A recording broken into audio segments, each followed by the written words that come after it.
We all know the trades are becoming more and more popular, and I saw this post and it got me thinking of some of the negatives of the skilled trades. And this guy says, if you could redo it all over again, what trade would you go into? And he's looks like he's in HVAC installs, and he's saying that the work is really taking a toll on his body. He says it's fun work, but man, does it pay a toll on his body?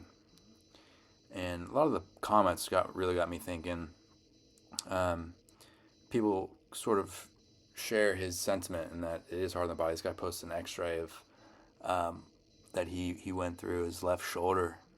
Um, Anytime you're using your hands and you're doing stuff where you can see a finished product, it's going to be hard on your body. Like this guy's got screws in his shoulder, and you just don't get that with other jobs.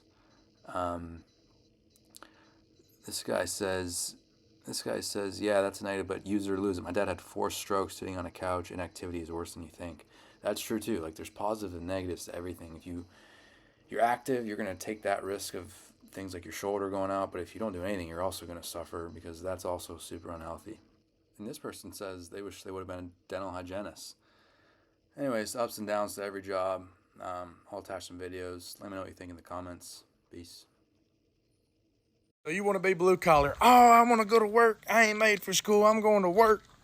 I'm going to make money. I'm going to have it all. Yeah, you're going to have it all. You're going to have everything you ever asked for. You're going to be able to go buy anything you want. Houses, shops, trucks, boats, four-wheelers, side-by-sides. You're going to be able to do everything you want to do. Buy it all. But that house you built and that bed you bought, you'll never sleep in it. But that shop you built to put your toys in, they just going to sit in the shop. You'll never get to use them. Hell, you went and bought a lawnmower so you could cut your grass at your house. Nope, won't be able to cut your grass. You're going to have to hire somebody to do it. That boat you bought to take the family on, it's going to sit in the shop. You'll never get to take it out. Because when you go blue collar and you go to make some money, that job's going to consume your whole life. Live, eat, breathe, shit, work. And that's the truth. You don't believe me? Ask anybody that works on the road or works in a work swing shift. Now, school's not for everybody. School wasn't for me. But I knew going into it what I was going to be sacrificing. So before you pull the trigger and you go on the road to make some money, just know you're going to make a lot of it because you're going to make a lot of money, have all kinds of shit. But you're going to make sacrifices by not being able to use that shit. Think about this in your woman. It's going to take a strong woman to be faithful, to stay by your side, help raise them babies. Them ball games that them babies are going to have growing up, now you can kiss them goodbye. You might make a couple of them, but as far as being a coach, you ain't doing shit. But hey, to each of their own. That's why I don't hate on college kids. You want to go to college? You want to get a college education? Go get one. Wasn't for me, but we all make sacrifices.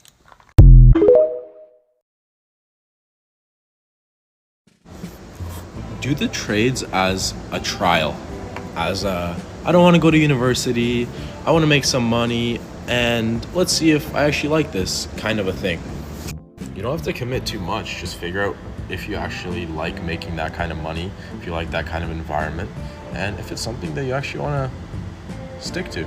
Because what it allowed me to do was to stack some bread, make some money, but also figure out that like being here and like in a sales office is actually what I'd rather be doing. And I never knew that before. And I think if I went to university, I would have never gotten here.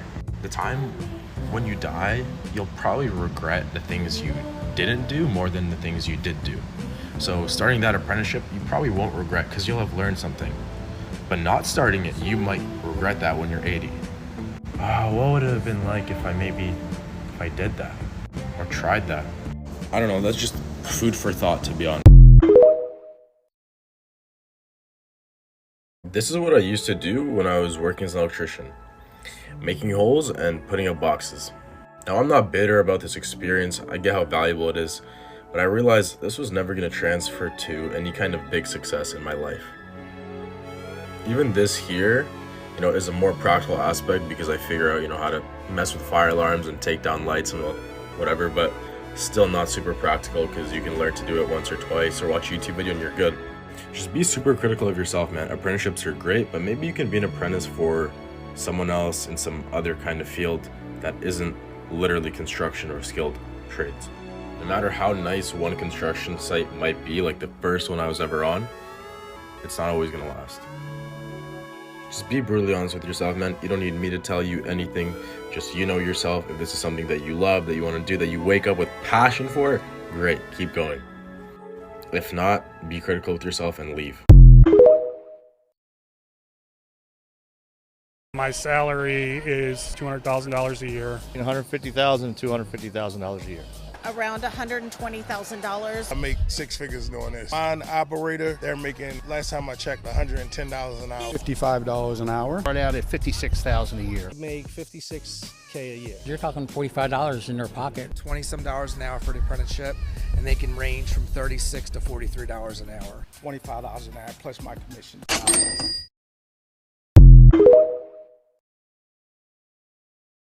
The younger generation doesn't want to work with their hands. They don't want to get their hands dirty. They don't want to work for low wages. But what's interesting is I just came back from Skills USA, the national championship down in Atlanta, where they take 6,500 students and they compete against each other. These are high school kids competing in plumbing, in welding, in carpentry, robotics. When I was down there and watching thousands upon thousands of kids working with their hands, it didn't seem like there'd be a shortage in the trades. Because I always say that we need about 300,000 welders by 2029. We need 80,000 electricians every single year up to 2030, 550,000 plumbers. Didn't feel like that down in Atlanta. With all the heat down there this week, I didn't feel it.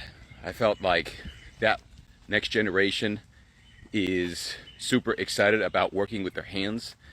The Wall Street Journal coins Gen Z as the tool belt generation because those kids are looking at college, looking at working with their hands, and thinking of going into a blue collar path instead of taking the 4-year route and spending hundreds of thousands of dollars, which they may not get the ROI that they want. So it's a unique opportunity right now in the skilled trades to work with your hands, to learn a trade, because you can build tomorrow's infrastructure.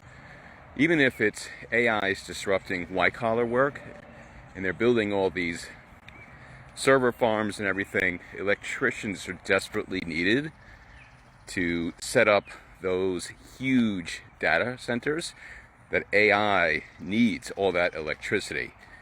And obviously plumbers and welders and carpenters and other blue-collar skilled trades. But now is the time, over the next 5 or 10 years, 40% are retiring. I will keep saying it every single day and keep showing up every single day and talking about the benefits of the trades. If you want it and you want to start your career in the skilled trades, check out my bio. I have a skilled trades career guide that can get you started. It's completely free. Just click on the link to put your email address in and I'll send it to you for free. DM me if you have any questions about the trades. I'm always here to help. Blue-collar workers might actually be happier than white-collar workers. And what if they're actually starting to make more money? The research actually goes to show that 86% of blue-collar workers are satisfied with their jobs. So they're not only happier, a lot of them are probably more skilled in their fields than white-collar workers. Yet we have told an entire generation of kids that the only way for them to progress in society is for them to go to traditional universities that cost tens of thousands or hundreds of thousands of dollars in order to get the good white-collar job that your parents didn't have. So if you're happier and you make more money and you get a little bit more vitamin D and less LED blue screen, I think there might be something here.